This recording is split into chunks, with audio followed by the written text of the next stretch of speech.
A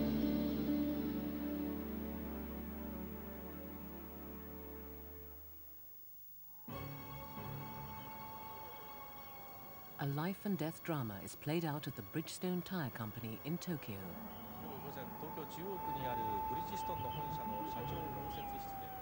Up on the 9th floor, a 58-year-old manager has burst in to see the company president. Masaharu Nonaka is protesting at the way the president is trying to restructure Bridgestone. Listing his grievances, he says loyal workers are being discarded like torn-up rags. As he gets more excited, he produces 2 long knives. Then he strips off his shirt and plunges a blade into his stomach in a ritual suicide.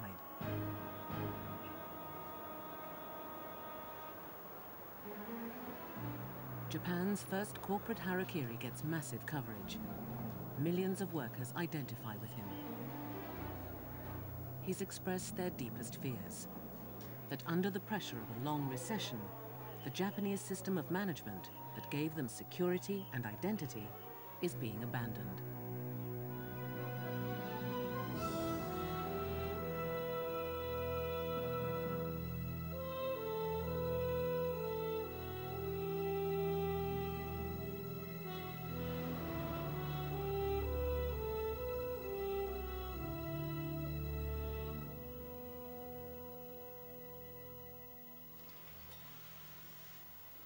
A few years ago, Japanese workers were told they were the best, that no one could beat their system. Suddenly, big corporations are in turmoil, and new faces are taking charge. When you look at what's happened, it is really only the tip of the iceberg. There is monumental change that's going to be undertaken in the next 5 to 10 years, as all of the companies in Japan work very hard to be globally competitive. Even the managers who lived through the bubble years acknowledge they have to break with the past. We have to make a dramatic change in our organization and business practices and everything. Unless otherwise, we really cannot survive in the next century. Oh, yes.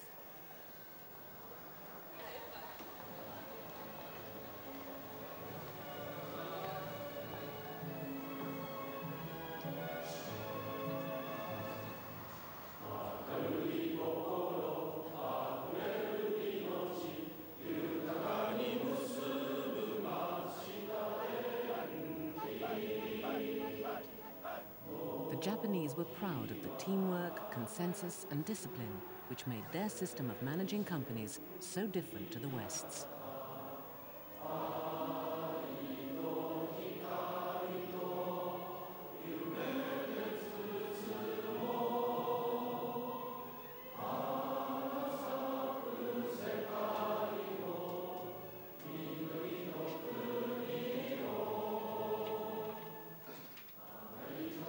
Big companies provided employment for life, along with cheap housing, health plans, and pensions.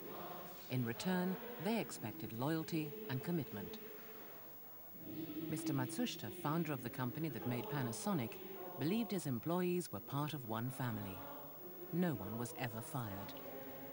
He said forming human character was more important than making electrical goods.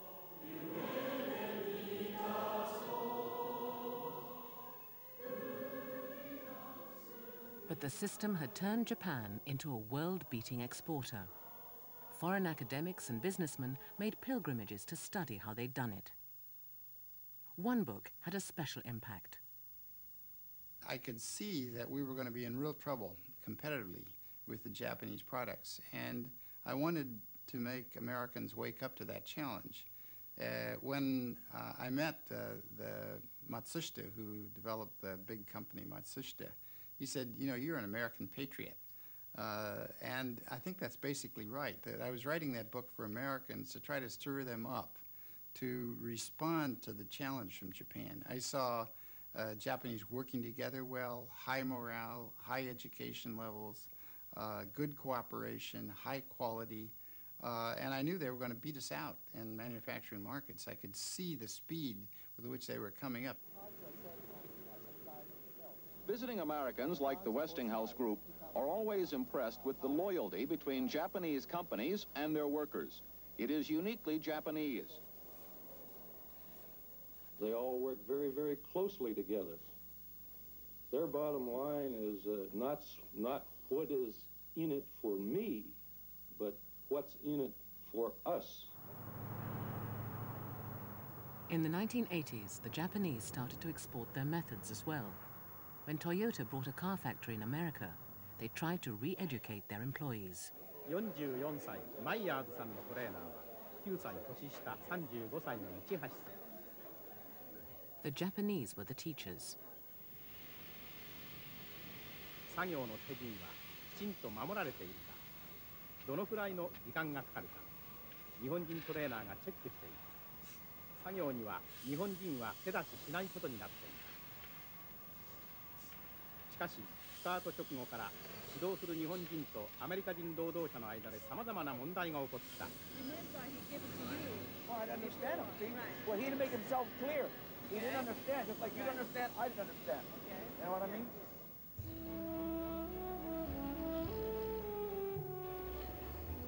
The first Japanese car plant in Europe was built by Nissan in Sunderland. To avoid the them and us disputes that had crippled Britain's own car companies, Nissan trained a new workforce. They're very receptive to new ideas. They came to Japan and find out what's good about Japanese management and what needs to be changed in the UK. What they liked best was teamwork, a great teamwork of people, people cooperating with each other for the same objective. Final checks, they're doing all right. They do work better, and the reason they work better for 2 points, and it stands out the mile, you know. And we've got it here now. That's teamwork and the right attitude. If you get those two ingredients, and I never had them in my last industry, you'll succeed. Even seasoned American car workers acknowledged they'd learned something. Toyota no Hitotashi wa Subarashi Hitotashi Ishita. Arigato.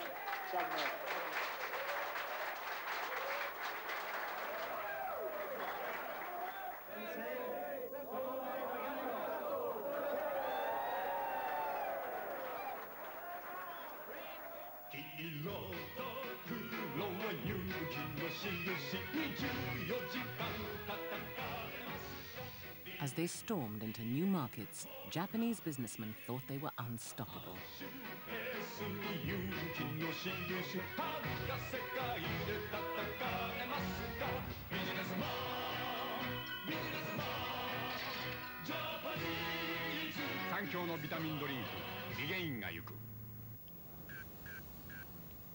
Japan's businessmen took the lead in sector after sector.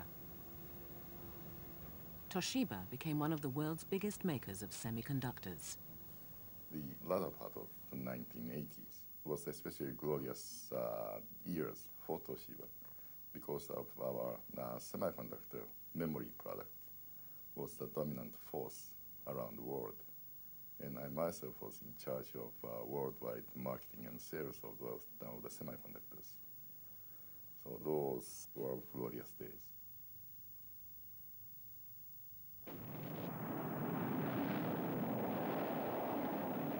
Japan boasts an enviable record in successful satellite launches. It has clearly signaled its intention to go into aerospace in a big way.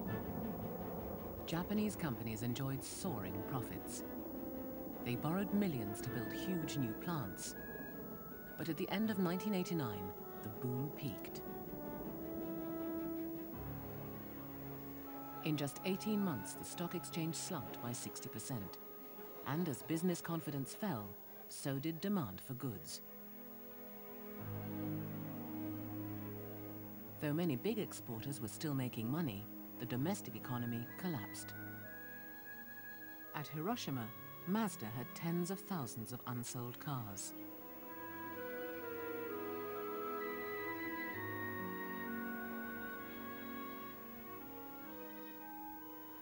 The company was in such dire straits that even the bosses were dispatched to drum up sales. The managing director called on a local taxi firm. 何かいろいろご注文をお伺いして帰ろうかと思っております。ああ、なるほどですね。よろしく。海外を伸ばすというところが一番大きいんですね。今の時代は社員オールセールスマン、中んづく役員が何をぼやぼやしとるかということになりますからね。As the recession continued longer and bit deeper than anyone had expected, companies transferred workers around and closed older plants.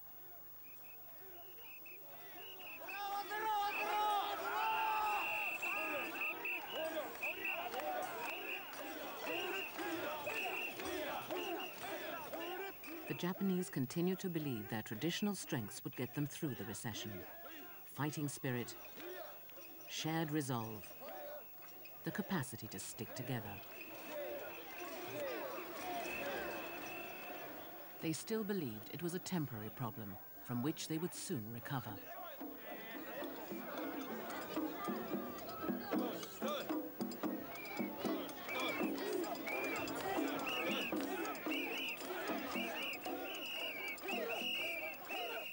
I think the largest obstacle was the lack of sense of crisis amongst our employees, which again is the situation until recently in Japan.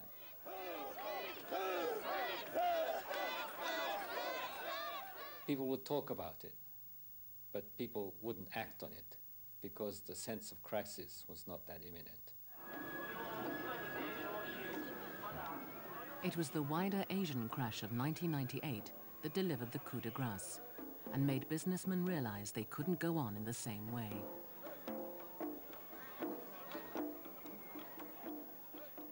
Large companies were in crisis.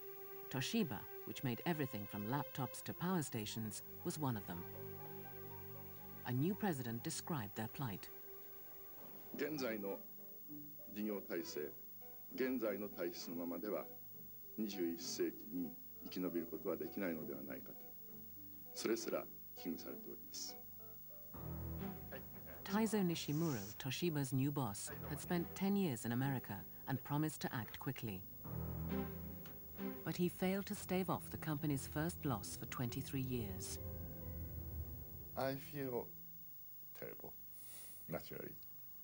But at the same time, in order to make change, this is a good shock treatment for the company to make all the changes.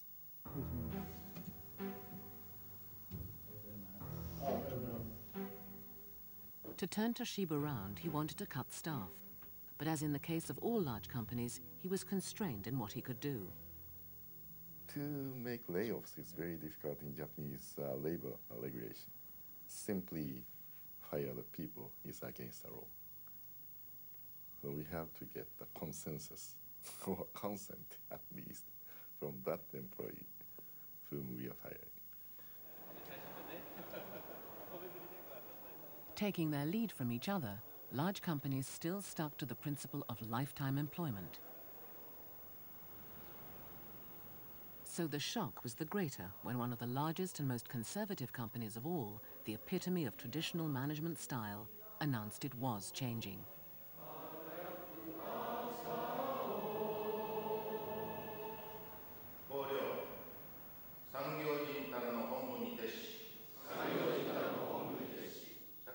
Each morning at Matsushita Electric, they still repeat their founder's creed.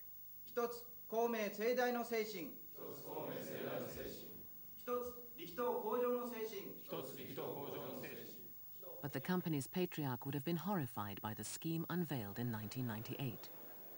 The iron links that had chained employees to employer were to be optional. Old-style lifetime employment was enshrined in the pay system. Workers couldn't leave because rises were limited, until at 60, they finally got a huge lump sum. Under the new optional system, managers can draw this pension money each month. Whether they invest it in a private pension or spend it